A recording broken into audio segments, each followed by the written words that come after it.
তো গাইজ আপোনালোক সকলোকে পুনৰ এবাৰ কাৰ্ডিলেট আছাম ইউটিউব চেনেললৈ স্বাগতম জনাইছোঁ। তো গাইজ আজিৰ ভিডিঅ'টোত আপোনালোকক গেলেক্সি অটো ৱৰ্ল্ডৰ ছেকেণ্ড পাৰ্টটো দেখাবলৈ চেষ্টা কৰিম।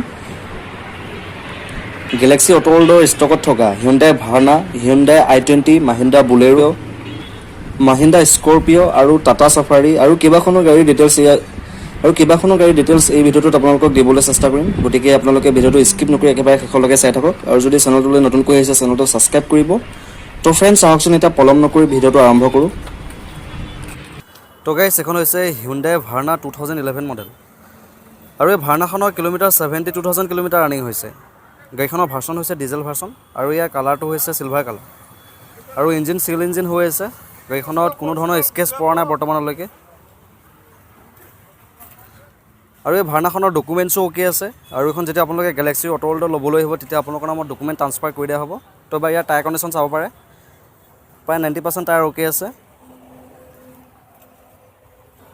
আৰু ভাৰ্নাখনৰ ইণ্টেৰিয়ৰত আপোনালোকে পাৱাৰ ষ্টিৰিং পাই যাব, 4 পাৱাৰ উইণ্ডো পাই যাব, মিৰৰ এডজাষ্টাৰ পাই যাব, ছাইড লক পাই যাব, কোম্পানী ফিটেড মিউজিক ছিষ্টেম পাই যাব, AC হিটাৰ ৰানিঙত আছে আৰু চিটত লেডাৰ চিট কভাৰ লাগি আছে।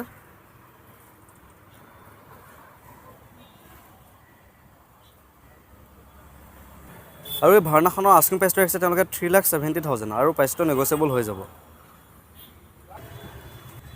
তো গাইজ এখন হৈছে হিউণ্ডাই i20 স্পৰ্টছ 2015 মডেল আৰু এই i20খনৰ কিলোমিটাৰ 68,000 কিলোমিটাৰ ৰানিং হৈছে। গাড়ীখনৰ কালাৰটো হৈছে ৰেড কালাৰ আৰু ইঞ্জিন চিল ইঞ্জিন হৈ আছে আৰু ইয়াৰ টায়াৰ কণ্ডিশ্যন আপোনালোকে চাব পাৰে, পূৰা মডিফাইড আছে আৰু টায়াৰ প্ৰায় 100% টায়াৰ অ'কে আছে, পূৰা ফ্ৰেছ টায়াৰৰ গাড়ী হয়, এলয় হুইল লগোৱা হৈ আছে আৰু i20খনৰ ডকুমেণ্টছো অ'কে আছে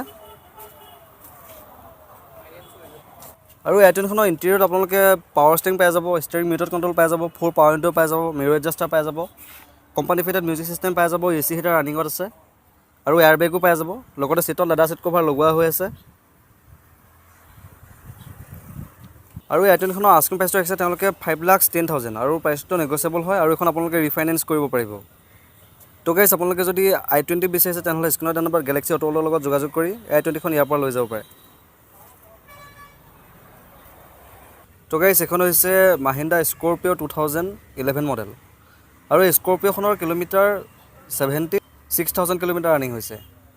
গাড়ীখনৰ ভাৰ্চন হৈছে ডিজেল ভাৰ্চন আৰু ইঞ্জিন চিল ইঞ্জিন হৈ আছে আৰু ইয়াৰ টায়াৰ কণ্ডিশ্যন আপোনালোকে চাব পাৰে, প্ৰায় 90% টায়াৰ অ'কে আছে আৰু এলয় হুইল লগোৱা হৈ আছে আৰু গাড়ীখনৰ ডকুমেণ্টছো অ'কে আছে আৰু পেইণ্টত কোনো ধৰণৰ স্কেচ পৰা নাই বৰ্তমানলৈকে। তো এবাৰ এতিয়া মই ইয়াৰ ইণ্টেৰিয়ৰটো দেখাই দিছোঁ আপোনালোকক। স্কৰপিঅ'খনৰ ইণ্টেৰিয়ৰত আপোনালোকে পাৱাৰ ষ্টিৰিং পাই যাব, 4 পাৱাৰ উইণ্ডো পাই যাব, মিউজিক ছিষ্টেম AC হিটাৰ ৰানিঙত আছে আৰু চিটত লেডাৰ চিট কভাৰ লাগি আছে আপোনালোকে চাব পাৰে আৰু স্কৰপিঅ'খনৰ আস্কিং প্ৰাইচটো ৰাখিছে তেওঁলোকে 4,90,000 আৰু প্ৰাইচটো নেগচিয়েবল হয় আৰু এখন আপোনালোকে ৰিফাইনেন্স কৰিব নোৱাৰিব যিহেতু এখন 2011ৰ গাড়ী হয়। তো এখন ল'লে আপোনালোকে কেছতে ল'ব লাগিব। তো গাইজ আপোনালোকে যদি স্কৰপিঅ' ল'ম বুলি ভাবিছে তেনেহ'লে স্ক্ৰীনত দিয়া নম্বৰত গেলেক্সি অটো ৱৰ্ল্ডৰ লগত যোগাযোগ কৰি স্কৰপিঅ'খন ইয়াৰ পৰা লৈ যাব পাৰে। তো গাইজ এখন হৈছে হিউণ্ডাই ভাৰ্না 2013 মডেল আৰু এই ভাৰ্নাখনৰ কিলোমিটাৰ 72,000 কিলোমিটাৰ ৰানিং হৈছে। গাড়ীখনৰ কালাৰটো হৈছে হোৱাইট কালাৰ আৰু ইঞ্জিন চিল ইঞ্জিন হৈ আছে। গাড়ীখনৰ ৰেজিষ্ট্ৰেশ্যনটো হৈছে গুৱাহাটী ষ্টেচন আৰু ডকুমেণ্টছো অ'কে আছে। তো এইখন ইয়াত আপোনালোকে যেতিয়া ল'বলৈ আহিব তেতিয়া আপোনালোকৰ নামত ডকুমেণ্ট ট্ৰান্সফাৰ কৰি দিয়া হ'ব। তো এবাৰ ইয়াৰ টায়াৰ কণ্ডিশ্যন চাব পাৰে, টায়াৰ প্ৰায় 80% টায়াৰ অ'কে আছে আৰু পেইণ্টত কোনো ধৰণৰ স্কেচ পৰা নাই।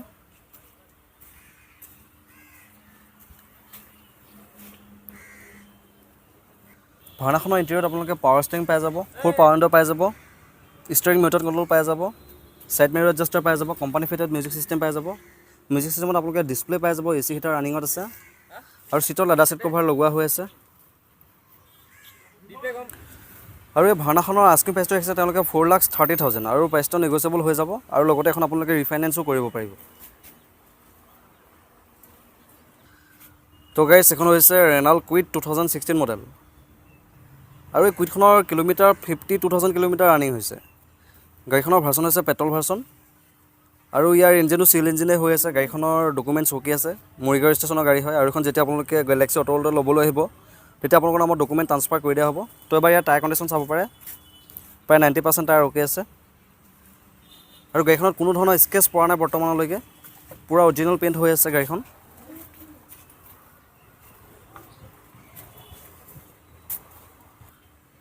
আৰু কুইটখনৰ ইণ্টেৰিয়ৰত আপোনালোকে পাৱাৰ ষ্টিং পাই যাব, 4 মেনুৱেল উইণ্ডো পাই যাব, মিউজিক চিষ্টেম AC হিটাৰ ৰানিঙত আছে।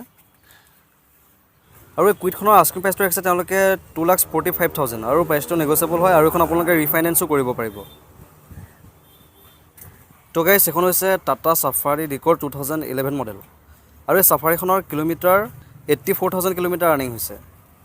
গাড়ীখনৰ ভাৰ্চন হৈছে ডিজেল ভাৰ্চন আৰু ইয়াৰ ইঞ্জিন চিল ইঞ্জিন হৈ আছে। চাফাৰীখনৰ ৰেজিষ্ট্ৰেশ্যনটো হৈছে গুৱাহাটী ৰেজিষ্ট্ৰেশ্যন আৰু ইয়াৰ ডকুমেণ্টছো অ'কে আছে। তো এখন যেতিয়া আপোনালোকে গেলেক্সি অটলটো ল'বলৈ আহিব তেতিয়া আপোনালোকৰ নামত ডকুমেণ্ট ট্ৰান্সফাৰ কৰি দিয়া হ'ব। আৰু ইয়াৰ কালাৰটো হৈছে হোৱাইট কালাৰ। গাড়ী পূৰা অৰিজিনেল পেইণ্টত আছে, গাড়ীত কোনো ধৰণৰ স্কেচ পৰা নাই, আপোনালোকে চাব পাৰে। আৰু ইয়াৰ টায়াৰ কণ্ডিশ্যন চাব পাৰে, প্ৰায় 90% টায়াৰ অ'কে আছে আৰু টায়াৰত এলয় হুইল লগোৱা হৈ আছে।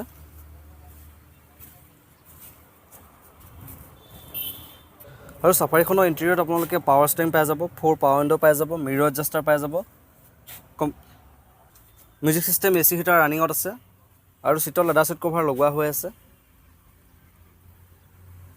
লগতে আপোনালোকে ইয়াত বেক কেমেৰাও পাই যাব, ওপৰত বেক কেমেৰা লগোৱা হৈ আছে। আৰু এই চাফাৰীখনৰ আস্কিং প্ৰাইচটো ৰাখিছে তেওঁলোকে অনলি 3,40,000 আৰু প্ৰাইচটো নেগচিয়েবল হৈ যাব। তো এখন ল'লে আপোনালোকে কেছতে ল'ব লাগিব, যিহেতু এখন 2011 গাড়ী হয়, এখন ফাইনেন্স নহ'ব। তো গাইছ যদি আপোনালোকে যদি চাফাৰী বিচাৰিছে তেনেহ'লে স্ক্ৰীণত দিয়া নম্বৰত গেলেক্সি অটলৰ লগত যোগাযোগ কৰি চাফাৰীখন ইয়াৰ পৰা লৈ যাব পাৰে। তো গাইছ এখন হৈছে মাহিন্দ্ৰা বুলেৰো ZLX 2016 মডেল আৰু এই বুলেৰোখনৰ কিলোমিটাৰ 65,000 কিলোমিটাৰ ৰানিং হৈছে। গাড়ীখনৰ ভাৰ্চন হৈছে ডিজেল ভাৰ্চন আৰু ইয়াৰ ৰেজিষ্ট্ৰেশ্যনটো হৈছে তেজপুৰ ৰেজিষ্ট্ৰেশ্যন। গাড়ীখনৰ ডকুমেণ্টছো অ'কে আছে আৰু এখন যেতিয়া আপোনালোকে গেলেক্সি অটলটো ল'বলৈ আহিব তেতিয়া আপোনালোকৰ নামত ডকুমেণ্ট ট্ৰান্সফাৰ কৰি দিয়া হ'ব। তো এবাৰ ইয়াৰ টায়াৰ কণ্ডিশ্যন চাব পাৰে, টায়াৰ প্ৰায় 90% টায়াৰ অ'কে আছে আৰু গাড়ীখনত কোনো ধৰণৰ স্কেচো পৰা নাই। আৰু এই বলেৰোখনৰ ইণ্টেৰিয়ৰত আপোনালোকে পাৱাৰ ষ্টিং পাই যাব, 4 পাৱাৰ উইণ্ডো পাই যাব, মিউজিক চিষ্টেম AC হিটাৰ ৰানিঙত আছে আৰু চিটতো লেডাৰ চিট কভাৰ লগোৱা হৈ আছে। আৰু এই বুলেৰোখনৰ আস্কিং প্ৰাইচটো ৰাখিছে তেওঁলোকে 6,20,000 আৰু প্ৰাইচটো নেগচিয়েবল হয় আৰু এখন ৰিফাইনেন্সো হৈ যাব। তো গাইছ এখন হৈছে টয়'টা ইন'ভা 2007 মডেল আৰু এই ইন'ভাখনৰ কিলোমিটাৰ 98,000 কিলোমিটাৰ ৰানিং হৈছে। গাড়ীখনৰ ভাৰ্চন হৈছে ডিজেল ভাৰ্চন আৰু ইয়াৰ কালাৰটো হৈছে হোৱাইট কালাৰ। গাড়ী পূৰা অৰিজিনেল পেইণ্টতে আছে, গাড়ীত কোনো ধৰণৰ স্কেচ পৰা নাই, চাব পাৰে আপোনালোকে। আৰু ইয়াৰ টায়াৰ কণ্ডিশ্যন চাব পাৰে, পূৰা ফ্ৰেছ টায়াৰ হয়, প্ৰায় 100% টায়াৰ অ'কে আছে আৰু গাড়ীখনৰ ডকুমেণ্টছো অ'কে আছে। আৰু এখন যেতিয়া আপোনালোকে গেলেক্সি অটলটো ল'বলৈ আহিব তেতিয়া আপোনালোকৰ নামত ডকুমেণ্ট ট্ৰান্সফাৰ কৰি দিয়া হ'ব। আৰু এই ইন'ভাখনৰ ইণ্টেৰিয়ৰত আপোনালোকে পাৱাৰ ষ্টিং পাই যাব, 4 পাৱাৰ উইণ্ডো পাই যাব, চাইড লক পাই যাব, মিউজিক চিষ্টেম AC হিটাৰ ৰানিঙত আছে আৰু চিটত লেডাৰ চিট কভাৰ লগোৱা হৈ আছে আৰু চিট কভাৰকেইটা আপোনালোকে চাব পাৰে, বিৰাট ধুনীয়া চিট কভাৰ হয়। আৰু এই ইন'ভাখনৰ আস্কিং প্ৰাইচটো ৰাখিছে তেওঁলোকে 4,30,000 আৰু প্ৰাইচটো নেগচিয়েবল হৈ যাব। তো গাইছ আপোনালোকে যদি টয়'টা ইন'ভা বিচাৰিছে তেনেহ'লে স্ক্ৰীণত দিয়া নম্বৰত গেলেক্সি অটলৰ লগত যোগাযোগ কৰি ইন'ভাখন ইয়াৰ পৰা লৈ যাব পাৰে।